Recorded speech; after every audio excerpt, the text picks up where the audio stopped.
phone, eh? Battery charger will give them 300 because on your Hey! So, and the other time, on your road, and I'm positive battery, and on your taxi, blue battery charge, you will move. Jesus. So that the time I was in battery now, but you ever done about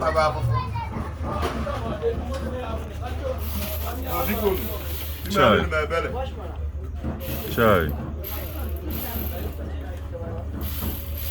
And they run go this type of test now. Some other cars, so do it like 5 minutes or. I thought now how could you? I know what like this because like a radio, all those things not na. And they watch it also. When time mundo chari, or na ye make pam flap. Ya pushes ya erozo also. Okay, this thing. Okay, I'm huh? The top battery.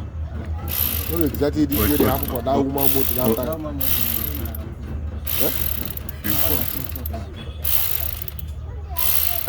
Now they change the motor because as it change and the two them disappear.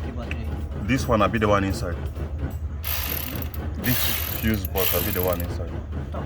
I know which one. Plus, in this house, I just want one. I need to know what it is. that is how I know the picture get problem. Okay. What I go do now? Make I remove all. And where not see?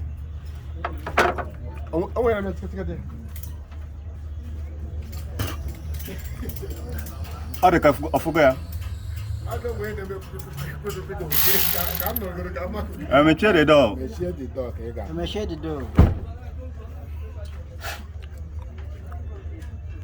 Cambia. Yeah, madam, carry them. I'm already an iron motor. Yeah, over winch diva. Wait, why they come with this? No, but it's just a test time to see whether within the man they talk and with where they happen there. Okay guys, this car is draining battery heavily. I mean heavily. So I'm looking at possibly trying to check if the alternator is in good condition, but I'm here to actually confirm where the problem is coming from. Is it a wiring problem? Is it a component problem? We've seen a lot of wires here, and this can be very hard to diagnose, but we've seen this kind of problem somewhere before. And wow.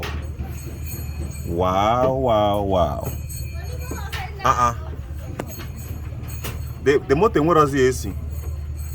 Go AC. I'm going to go me pull my AC for can you go the motor? Hey, I don't AC. Yeah, so even nothing here. Hey, go with that condo. Hey, what if I am Jesus. What if I am on the motor?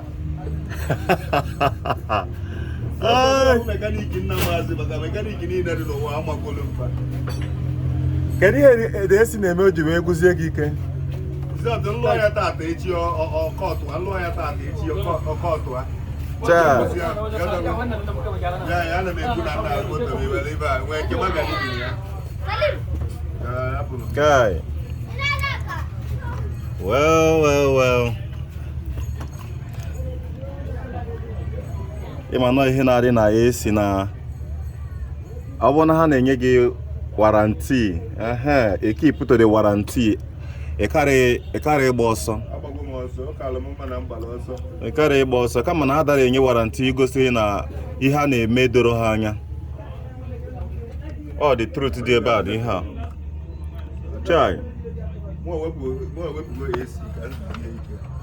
So over more than 5 minutes now, this light is still on, which means this car is actually draining the hell out of this very battery here. If you have come across this kind of problem before and you solved it on Ford Edge, let us know. So let us know what you think could actually be responsible, the common problem that causes Ford Edge to drain battery mysteriously. Though they are currently investigating, the electrician is currently investigating this very car. However, let me know what you think.